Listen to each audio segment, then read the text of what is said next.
Alô, galera do Pré-Enseja Paulo Freire 2020. Aqui é o professor William Campos. Nós temos hoje a nossa terceira aula de História. Sim, a gente já estudou Expansão Marítima na aula 1, ao vivo. Tivemos a aula 2 aqui gravada, muito tranquila, né? Sobre absolutismo.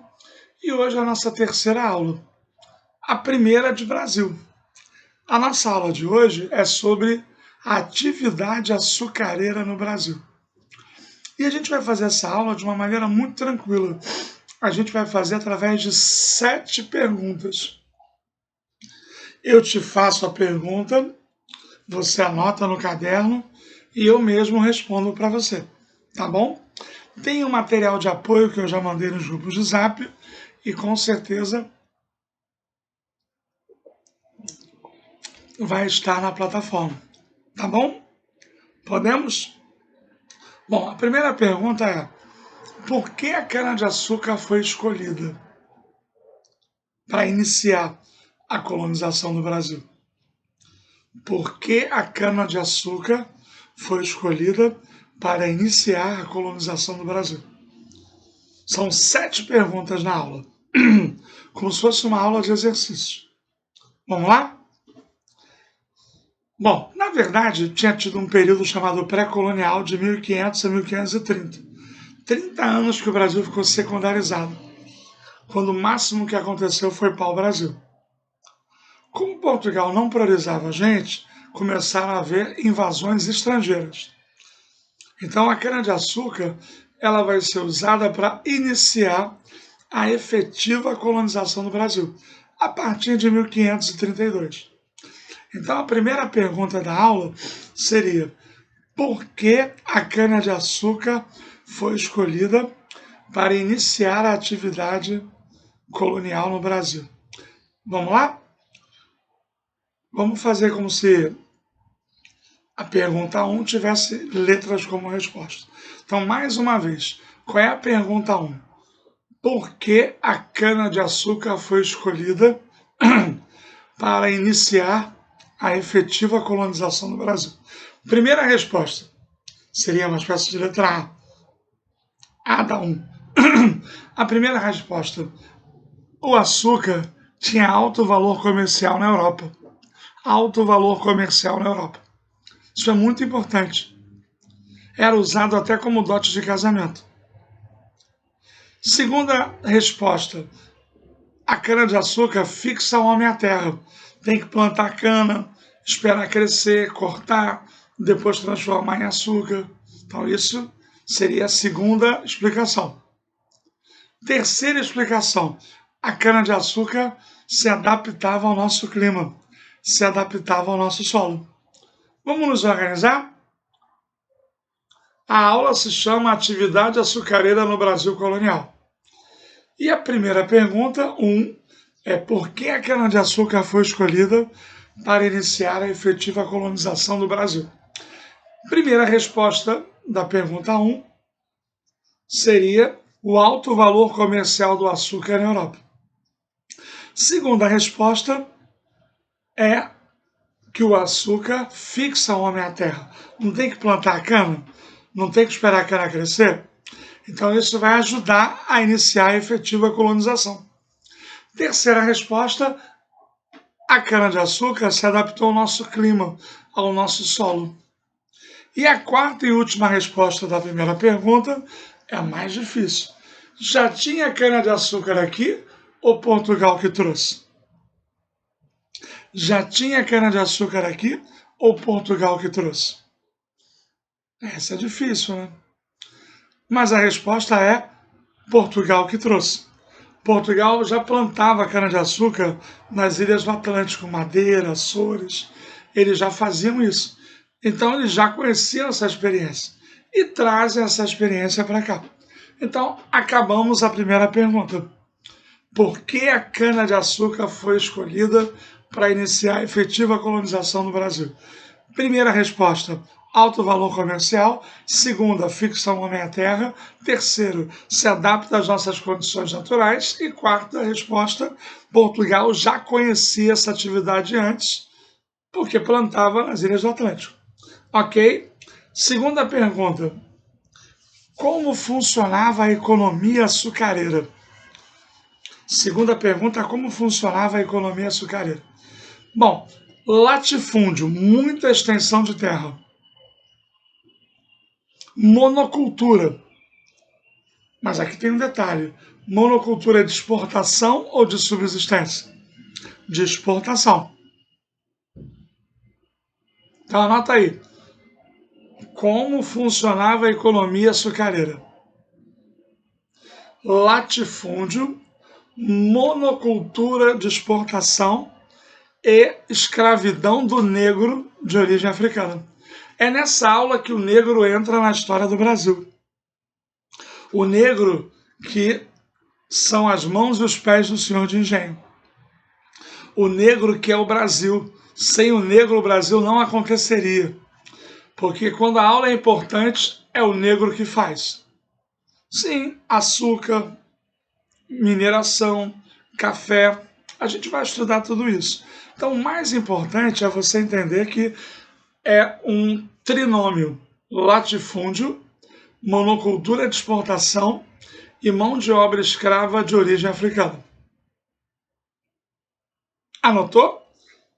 Latifúndio, monocultura de exportação e mão de obra escrava de origem africana.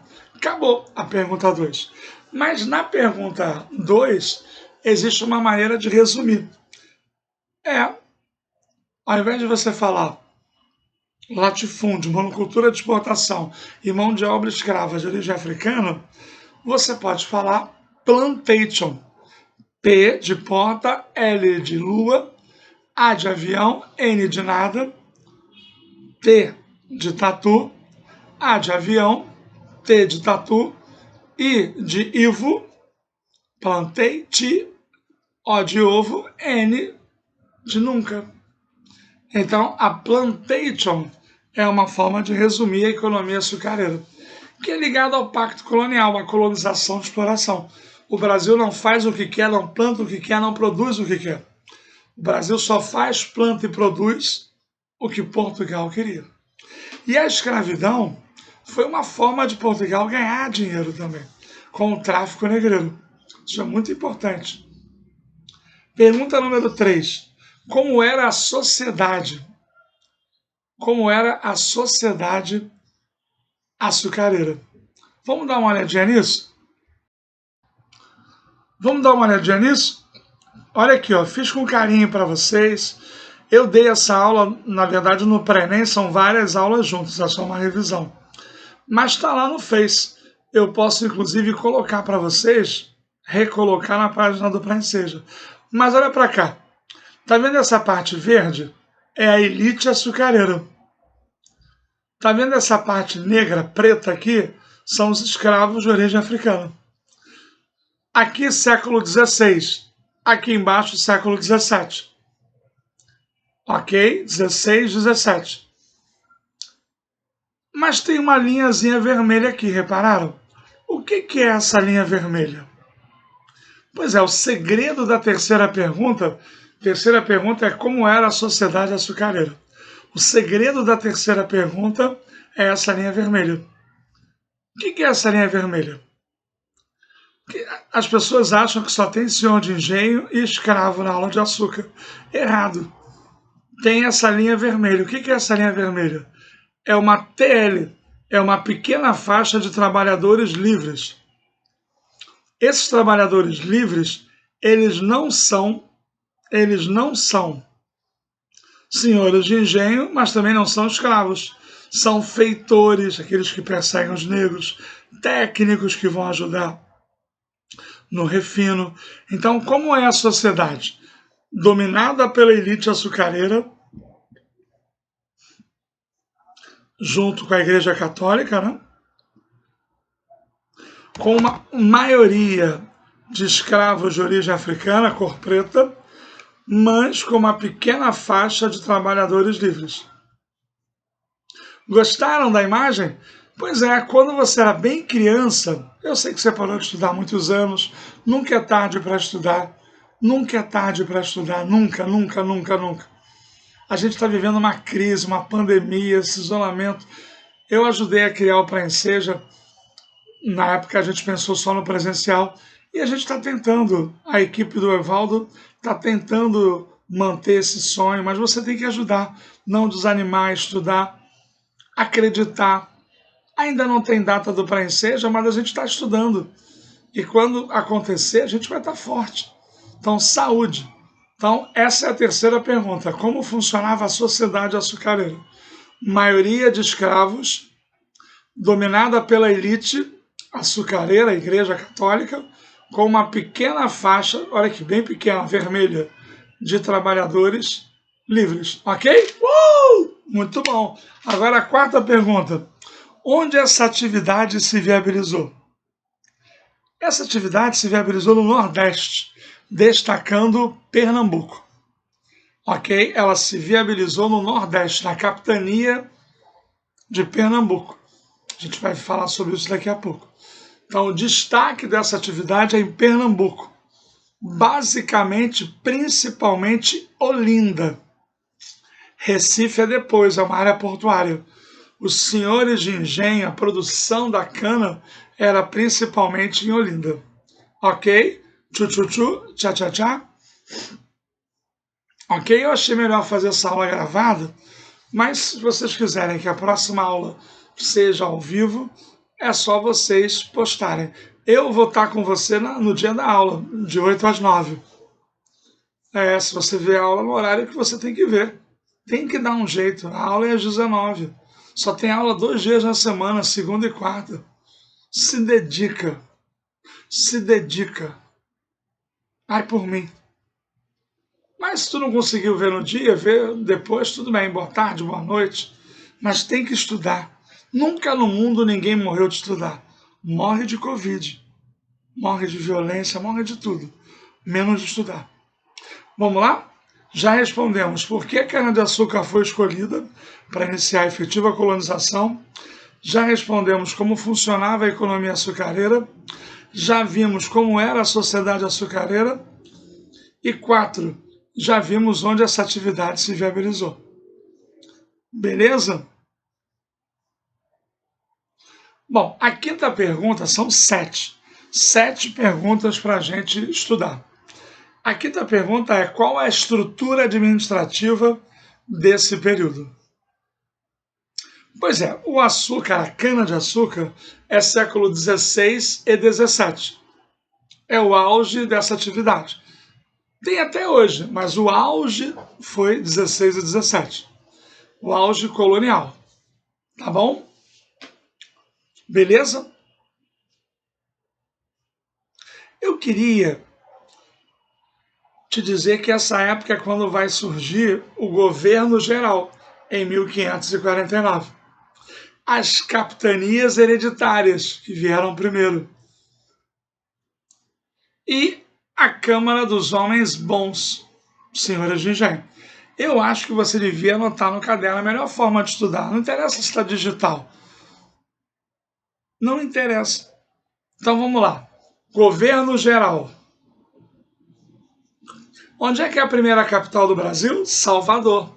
Salve, Salvador. Eu sou do Pelo. Pois é, a primeira capital do Brasil, Salvador. Salvador. Primeiro governador-geral, Tomé de Souza. Mas isso é só uma curiosidade. As capitanias hereditárias são a única coisa difícil. As capitanias hereditárias foram para dividir o Brasil em lotes, para iniciar a colonização. Sabe quando o homem fala para você: você é muita areia para o meu caminhão? Quando a mulher, fala para você, meu aluno do Praenseja: mozão, você é muita areia para o meu caminhão? Pois é, o Brasil era muita areia para o caminhão de Portugal. O Brasil era muita areia para o caminhão de Portugal. Portugal não dava conta. Portugal não dava conta. Então dividiu o Brasil em pedaços, essas capitanias hereditárias. Gostou? Pintei o cabelinho, né? Tristeza tão grande que a gente tem que se animar. Mas você que é meu aluno, minha aluna, eu estou aqui com você com as aulas de história, a gente vai manter esse vínculo. que é o único vínculo que eu mantenho ainda com o Pré-Enseja, que eu acho que tem que ter vida própria. Filho a gente faz para o mundo. Mas eu queria que você estudasse. E a pergunta é clara: qual é a estrutura administrativa desse período? Nesse período, Portugal não vai priorizar tanto o Brasil assim. Só na próxima aula, que é mineração, é que o Brasil vai ter mais controle. A próxima aula, eu diria que é muito importante também. Mas a atividade açucareira, ela tem esse modelo. Vamos lá? Governo geral. Capitanias hereditárias. E câmaras dos homens bons, câmaras municipais. Eu diria para você que está anotando que nessa época prevalece o poder local, que é o poder do senhor de engenho, que é o chamado homem bom. Bom para ele mesmo, né? Para Portugal. Porque é um opressor dos negros, é um explorador do Brasil. Mas as capitanias, na verdade, elas foram cedidas a donatários. Esses donatários, eles na verdade, eles eram, digamos assim, ocupantes de faixas de território, que eram sublocadas através de seis marias. O fato é que esse troço não deu certo. Só em Pernambuco é que funcionou, por causa da cana-de-açúcar. Então, se liga na pergunta 5, poder local. A estrutura é governo geral, 1549, capitanias hereditárias que vieram antes, mas não deram certo, e câmaras dos homens bons municipais, que é o que funcionava. A ideia do governo geral foi interligar o Brasil, integrar, mas não funcionou. Pergunta número 6. Quem ajudou Portugal a viabilizar essa atividade? Foram os holandeses, que também são chamados de flamencos. Sabe aquele teu amigo que tem carro, mas não tem dinheiro para botar gasolina? É um traste esse teu amigo, né? Pois é, Portugal não tinha dinheiro para viabilizar a colonização do Brasil. Então os flamencos comerciantes holandeses é que vão fazer isso. Vão financiar os engenhos, vão ter técnicas de refino, de transformação da cana em açúcar, e vão vender o nosso açúcar na Europa. Então, o grande apoiador da atividade açucareira, o grande parceiro, sozinho não sou ninguém, agradeço a você também. Pois é, quem ajudou Portugal foram os flamencos. Flamencos é a mesma coisa que holandês. Posso te explicar? Você que é vascaíno, tampa o ouvido. Flamenco é o holandês antes da independência da Holanda. A Holanda é um pedaço da Espanha que se separou. Então, flamenco ou holandês é a mesma coisa. Fica com holandês que é para você não se confundir, tá bom? Então agora vamos para a última pergunta. Por que essa atividade entrou em declínio? Por que essa atividade entrou em declínio? O açúcar acabou? Não, tem até hoje, é só ir na padaria. Vai na mercearia aí perto de casa que tem. O que aconteceu foi a concorrência holandesa nas Antilhas. De 1580 a 1640 houve a União Ibérica. A Espanha dominou Portugal e por tabela dominou o Brasil. Então a Espanha era inimiga da Holanda, prejudicou os holandeses, que já estavam aqui. O holandês, prejudicado, invadiu o Brasil, invadiu Pernambuco. 24 anos, de 1630 a 1654. Quando o holandês foi expulso, ele vai para as Antilhas e passa a fazer seu próprio açúcar. Como ele já vendia o nosso na Europa, ele vai vender mais barato. Aí a atividade açucareira perde lucratividade. Por isso é que ela entra em declínio. E aí vai demorar um tempo, até a próxima aula, vai demorar um tempo até a mineração, para Portugal ter um outro tipo de produto para explorar. Tudo bem? Eu vou tirar suas dúvidas ao vivo, de 8 às 9, no dia da aula, que é dia 29. E se você não assistir, lembre-se que eu estou mandando vários links, inclusive com resumos, com exercícios, para você estudar. Saúde é o que interessa, o resto não tem pressa. Beijo, aqui é o professor William Campos, para os alunos do Pré-Enseja 2020.